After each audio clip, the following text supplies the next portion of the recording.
day, everybody. My name is Samantha Machit, and the last time we were together, we went on an exciting journey around Namibia to see what our country is doing in terms of climate change.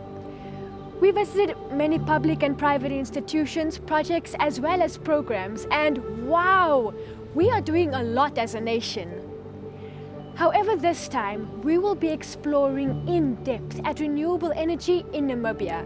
Renewable energy is useful energy that is collected from renewable resources which are naturally replenished on a human time scale. From sources of carbon neutral like wind, sunlight, rain, tides, waves, and geothermal energy. Since the beginning of the industrialization era, we have used fossil fuels such as petroleum, coal, and natural gas. While there was an abundance of such sources, they take hundreds of years to replenish themselves. We are exhausting our planet. Do you know that as of 2018, the world's main primary energy sources consisted of petroleum 34%, coal 27%, and natural gas 24%. Nuclear energy amounts for 4.4%, hydroelectric for 6.8%, and other renewable for 4% only. 85% of our energy is not renewable. We need a change urgently. Fortunately for us, our government has just adopted new nationally determined contributions, and this provides us with great opportunity to move towards a better and brighter future. Namibia has adopted new nationally determined contributions. In this revised NDC, Namibia has made an aggressive proposal to reduce 91% of its emissions by 2030. Our NDC has 4 pillars. Today we'll learn what Namibia is doing and intends to do with the energy sector, in particular the use of solar and wind energies. We have decided to become, a leading example as a public institution and also as a focal point when it comes to climate change, the UN Convention. So even some of our offices now, we are more leaning to renewable energy. We all feel it immediately if there's a cut in supply. I mean, if you're at home and you're cooking and electricity goes off, and maybe it's even at night and you're watching TV and stuff. So it's very annoying if that happens.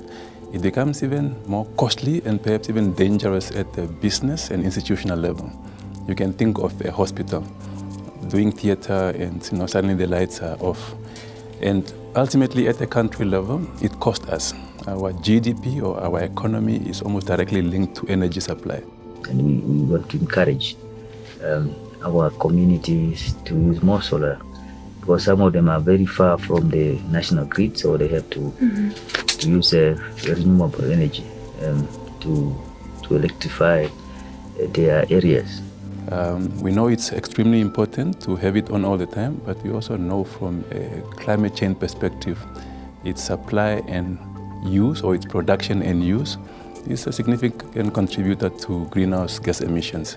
So from that perspective, the ministry must make sure that on the one hand, you have secure supply, however, it is produced and used in such a way that it does not damage the environment. Normally we used to get electricity most in South Africa, so that whole process of the transmission line is so expensive. It's too expensive, so to harvest from the sun it's a little bit cheaper. What we have in abundance is the sun. Our worst areas are probably, in terms of radiation, are better than the best in certain countries in the northern hemisphere.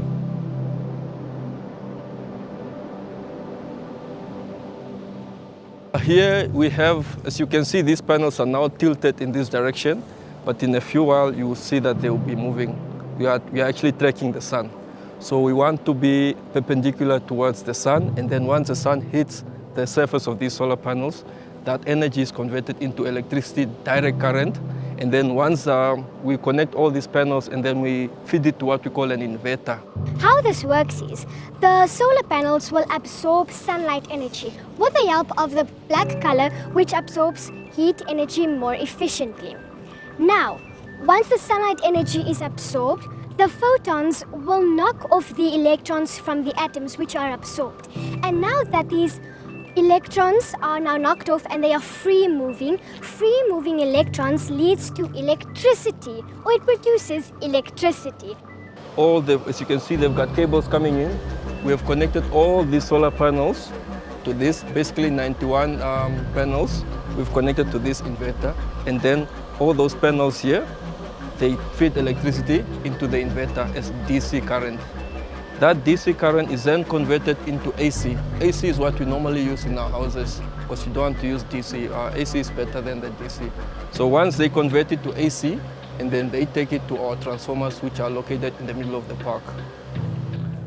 Simon, this is one of our transformers. We have actually 4 on this side. And what our transformers actually do, they take the AC electricity that you get from the inverters, they bring it here and then they step it up, meaning they push it from a low voltage to a higher voltage so that it can be transported to our substation, which is Nampower right over there. Right on this block, I monitor the sunrise and the power that we're producing on this graph. And here we got the performance of the inverters that we have. All the inverters, 180 inverters. We look at the performance here. What you can see here, that these are irradiance, the yellow line is irradiance. Irradiance is the amount of sunlight you're getting per square meter on your panels.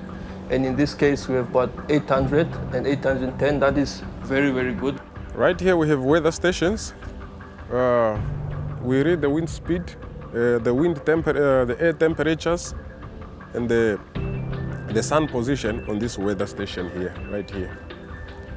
Yeah, so that one is a pyranometer. Pyranometer, we get 1. We have 1 on the other side. We got 3 of this pyranometer. Just in case if one fails, the other 2 will still give the data for the trackers to be able to move. This solar plant is what you call a single axis tracking. So you have your solar panels, and as the day moves, they'll also be tracking, following the sun. What this does for you, you get about 10 to 20% more electricity than when you have a fixed solar plant, which you normally put on your roof, which then doesn't move. So when you are tracking this way, you are getting more power than what you would have gotten. More and more institutions are now using solar. Many NGOs, the UN agencies, institutions and private sectors are going green. You can even see that many roofs in Namibia are now covered with solar panels. Germany was one of the driving forces behind the multi-donor partnership for nationally determined contribution, the so-called NDCs. We currently support about 50 partner countries in implementing their NDCs in line with their goals for sustainable development. In any farm that grows vegetables, they will tell you they have a problem with winter. Because no plant wants to grow in winter so fast. They don't like it. We need to heat up the area where the plants grow. The solar farm, basically, they can heat up our water on an equivalent of about 7 megawatt. So we take the cold water from the bottom and we pump it through these panels. It's not electrical panels, it's solar radiation panels. The water is being pumped in on the one side and it's exposed to the sunlight for 100 meters. And on this way, the tube in which it runs gets very hot. It's black and it's absorbing the heat. So it's getting hotter and hotter. So when it gets here, it's up to 80 degrees Celsius. All right, so then that hot water is being pumped to the big storage facility. In the night, when the greenhouses gets cold, the plants don't like it. So the computer system tells the pumps there's not enough heat in the greenhouse, give water, give hot water. So, as you saw, solar energy is not only used to produce electricity, but also heat. We took a tour around Namibia, and guess what? Many people, especially in remote areas, are starting to use solar. We came across very clever examples. Let's have a look. My people, we are completely off the grid. We just drove 120 kilometers into the bush. there is no electricity. Yet the bar of Meme Francisca Casico has electricity. Let's see how she does it. Just look. Here's one light and here's the other light. Litangwa sha chite sola kupanga kulingi vati kulitangwa ke tuyatukobelo mke tukachacha battery mkonda vati sola mkonda vati ngongwa mulio makama makwende kama lucheni sola mkonda kucha vati sola mkonda kuchacha na battery ke vikapa ambengwa vati ambengwa litendele hiko cha matiki ke battery ke ipanga hano mkonda kachimwamo no msenge tumkonda malucheno cha himo hona kona kulanda sola yove upangese ko ngitimotu kuna hadi kangotu kupanga ku vilambi ku radio ku TV mkonda ambengwa kwa pangiseleo ambengwa kwa landele sola ngocho kwati vyo kupangisa mkonda kachinjana imo Getima kuvilambi mkonde litwe kupata haviteni kututhari kama mkona tuthari kane uvedhi buliho twakele ho ninga kupata haviteni mkonda customer banenja ambengwa vilambi vya hingocho kwa kwati vya umwetha imba radio patula customer wo vakina imba TV hakila customer wo batalela. The idea behind this is that you position it facing the sun so that it reflects the light of the sun into the inside of the oven. So what happens is you open the solar oven, put your marinated beef or whatever meal you are trying to cook in the oven as you would cook in your normal oven. You put it inside here. As you can see, we have two colors. We have black that attracts the light and we have silver that reflects the light. I see. And on top here we have silver and a glass here. So what it means is we try to create a greenhouse effect. As you know, greenhouse effect creates warming, but the glass traps it inside. So that it can't escape. Yes. So we put whatever meal we are cooking inside, face this to the sun, and then the light is reflected inside and it's trapped inside and it keeps on heating up inside and thereby cooking your meal. We have got the two panels in there and we have got a control switch. So we have got that cable, the pin cable that you can see. Now this pin cable is connected to the pump. Now all what it needs to do is when the sun hits on the top of the panel, now it generates power through, then we just let the switch on, so it will show us that the pump is pushing water, and it can also detect if the pump is dirty. If there is something that is catching to the pump, the control board will show that it needs a cleanup. It all works up in that way. So now the pump is just underwater and it is hanging. So the blue container you are seeing, it's a floating, just to make sure the pump does not sink completely. And it is also easy for us if we want to maintain the pump, we want to clean up, you just go to the stuff that is floating, you pull it out, then you get the pump. We are investing a lot in this type of energy because, first of all, we are an institution. We are advocates of sustainable living. We want to advocate the use of green energy. And we want to be at the forefront, you know. If you are an advocate, then you must prove that this thing works. So we have consistently over the years proven that solar panel does work, maybe a little costly depending on your needs. And when they come to us and they look at the actual cost, some of them may be intimidated, but that's just because we have instruments that require a lot of energy, which require us to invest a little bit more. But for some of the smaller needs, such as just powering households in a small town, it won't be as costly. The problem would be storage of this power, because panels capture the energy for you and now need to store it in batteries. I mean, during the day, no problem. You can run off the solar panel with no problems at all. But it's at night and in conditions when you have fog, for example, that you have a problem, because you need to store quite a lot of energy to run some of the heavier appliances to it. But at the moment, we just have enough for us to last us at least 24 to 48 hours, even when we have no sun. You can store enough energy for that. So all the energy from the solar panels, some there, some on the roof, all that is stored in these batteries here. And they're water-based batteries. You can touch them. They're quite cold. So they need to be very cool for them to be performing maximally. So this was a generous donation by GIZ Namibia, and they work for about 8 years. So the batteries don't have as longer of a lifespan as do panels, but even 8 years is currently on the market. Those are the best performing batteries. Some of them only last 5 years. So you need quite a few of them in order to store all that energy, and you don't use them maximally if you want them to last long. You just use them optimally. So that means you don't try to get their maximum output. So you just store about 80% of the power, and they can last 8 years if you use them very well. And assisted by the German development bank KfW, the Development Bank of Namibia will provide funding to climate-relevant investments like photovoltaic systems amounting to up to more than $800 million. Furthermore, NamPower will receive support amounting to about 160 million Namibian dollars to set up an innovative battery storage system.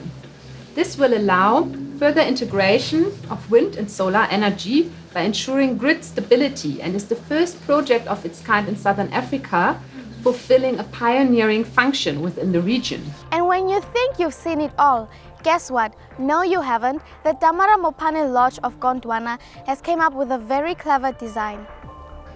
So what we have here is one of our solar plants. This is one of the building types that we're currently using within the Gondwana collection, where it's both a parking bay, but also on the top it's our solar panels. It has all to do with sustainability. In the end, when one wants to use less of the from the NamPower or from the grid, as we purchase it mostly from South Africa, or it is also, a lot of it is made at the Van Eck power station, which is the burning of coal, which results in air pollution. So by using the already free available energy source, which is the sun, which is every day here in Namibia, this is a wonderful way to produce electricity. So we are already putting the solar panels on cemented or sites where we already built. So we're not putting the solar panels out deep into the bush somewhere, which would result in more disturbance. Either that, or one could potentially put them on top of roofs, which is already a built structure. And this additional power is a wonderful way just to really bring about the sustainability side of the lodge. And did you know that you can buy or invest in your own solar panels for your own private use? But I shall say no more, and I'll leave it to the Ministry of Mines and Energy. So you know what? Let's go. The solar revolving fund would be an output or a result of what the ministry is supposed to be doing primarily. The aim of the ministry to set up this fund is actually to stimulate the use of or the utilization of renewable energy technologies, mainly for people living in rural areas, but also not limited to people living in urban areas. The ministry is responsible for setting policy. Earlier I said that you want to make sure that electricity is on all the time. It's not just on all the time, you want it on sustainably, meaning that you don't want to use it such that future generations aren't able to use it. At the fund, we finance various technologies or renewable energy technologies. The main focus for the fund is the solar home system, which we finance from the range of 6,000 to 60,000 Namibian dollars. Which is also given as a package with energy efficient stoves as well. So these projects are subsidized and given at a subsidized interest rate of 5%, and the loans or the credit is payable back over the period of 5 years on a monthly basis. So you want a mixture, you always have to have a mixture. You cannot rely too much on one resource. However, in Namibia, wind is very localized. We got in the Lodrets area very good wind resources, world class. We're generating electricity using wind. That's why we call it a wind farm. So the process, it's the movement of wind, which initially, if this guy picks it up through a weather station on top, it causes the blades to rotate.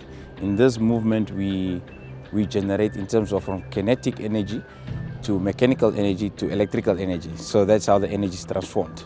So basically the wind blows, it rotates, and then we generate electricity.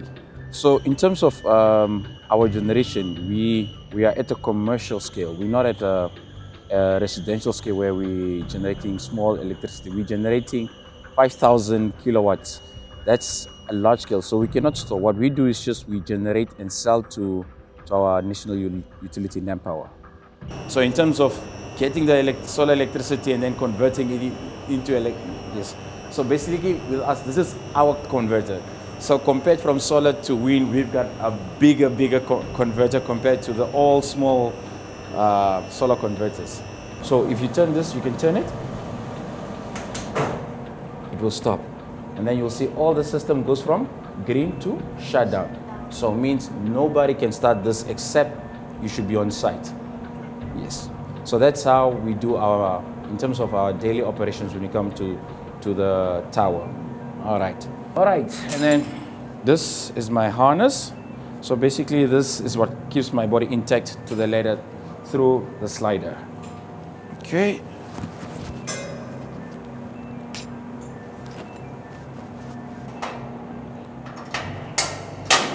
Once that's connected, so then I attach myself to it. Then we are as one, we are a unit. So as I stated, should I be tired? All I do is just, I lift up and then I relax. So I know this has my body, okay. And then when I want to climb, I go again up.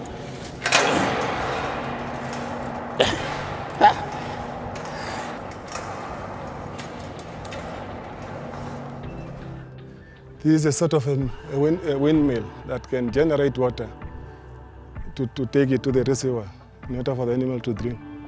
So it's a system that people those days were using to generate water from the ground. The reason why we kept to this windmill system is because of there are so many advantages that one can think of. It's a free energy that you can get from God, provided that there is wind. Yeah? That's the only energy that you can get from there. And then again, is very labor free, one can say. As far as maintenance as well, I cannot even remember when people were maintaining this. It's quite a long time. And again, it's also very crucial. It saves a lot of money in terms of using diesel and money and services and using someone to come and pump all the things. So it's God generated, so to say.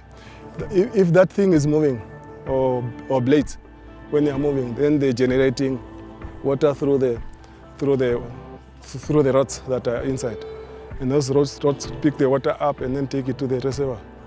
So the idea is to keep this reservoir full for them to drink, to provide water to the kettle that you can see the other side. While solar is the most obvious source of energy for Namibia, we cannot only rely on it as some days are overcast. Besides using wind, in particular in Luderitz, we can also use water. And a good example is our plant in Ruakana, and even biomass energy. So we are sitting with around about 2 million chicken on the farm, and they produce 1,000 to 1,200 tons of manure every month. So currently this manure can be used in application to farming, but in some instances it is very high in nitrogen, and it's also to some extent acidic. So what we want to do is we want to build a biogas plant where we can then basically introduce the poultry manure together with slaughter wastes and other organic waste which you can find in the area, to then basically produce what we call biogas. Okay, obviously if you speak of biogas or anaerobic digestion to produce biogas in a biogas plant. It is not a very common technology in Namibia. There are 2 smaller biogas plants in the country, but on a large scale it has not been executed yet. And there's a few reasons. Anaerobic digestion is a process which needs to be managed and also monitored quite closely to make a success of it. And then secondly, it's like most good things in life, it's very expensive. Namibia's national renewable energy policy seeks to promote emerging technologies that reduce emissions and promote cleaner practices in the energy sector. The aim is to replace current high-emission technologies and practices with technologies that are cleaner, more reliable, and less expensive. When you think of climate change, you could either be overwhelmed by the problem or find solutions within the problem. So as Namibia, this is what we are aiming to do. Number 1 is to unlock our renewable energy potential. We want to invest in solar, in wind, as well as hydrogen, which is the new playing field currently when it comes to renewable energy. And once we have really invested in our renewable energy markets, this will unlock humongous wealth for the country. And having ratified that sends a signal to the international community that Namibia understands. Namibia is open for green business. We are open for investments, and through that initiative, we've seen lots of investments coming into the country. Every investor will go where the resource is rich, and Lüderitz is the only resource that's quite rich, I can say probably in the continent at the moment, because the wind here is natural, it's an untapped market. So basically this is the next biggest thing in Africa. Rural area electrification rate is just at 20%. So we would like to increase it, and now that to also increase the national electrification rate, and which is we want to increase it to 50%, which is also catered in the NDP5. Germany is committed to support Namibia in its endeavor to reach the objectives outlined in the Paris Agreement and the 2030 Agenda by swift and joint action to ensure a sustainable and inclusive development for our and future generations. In the next 5 years, we are hopeful that things will go well with our ambitious plan we have, and the nationally determined contribution, our contribution to the United Nations. Our NDC is ambitious. We want to capitalize on all the renewable energy sources we have in Namibia, including the sun, the wind, and water. Remember how last time I told you that in about 80 years' time, life on Earth will no longer be possible if we don't act now? Yeah, 80 years is tomorrow. Our children and grandchildren will see the end of time if we don't act now. Luckily for us, Namibia has sunshine all year long, and as you know, our coastlines are really windy. So let us harvest these resources. Individual, we can even use solar power for our homes, our cars, our offices. Really, everywhere we need energy. Going green is possible. We just need to open our minds to the possibilities out there. Namibia's nationally determined contributions are ambitious and intend to increase our use of solar, wind and hydro energy by 2030. Of course, more aggressive action is needed to reduce our greenhouse gas emissions. The main goal is to have net zero emissions by 2050.